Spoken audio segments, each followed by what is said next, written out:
चरण डोळ्यान पाहिन रूप तुझे प्रेमे अलंगिन आनंदे पूजन भावे ओवाळीन म्हणे नावा त्वमेव माता पिता त्वमेव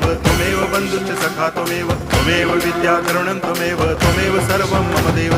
कायेन वाचा मनसेन्द्रियैर्वा बुद्ध्यात्मना वा प्रकृति स्वभावात् करोमि यद्यत् सकलं परस्मै नारायणायति समर्पयामि अच्युतं केशवं रामनारायणं कृष्णदामोदरं वासुदेवं हरि गिरिधरं माधवं गोपिकावल्लभं जानकीनायकं रामचन्द्रं भजे हरे राम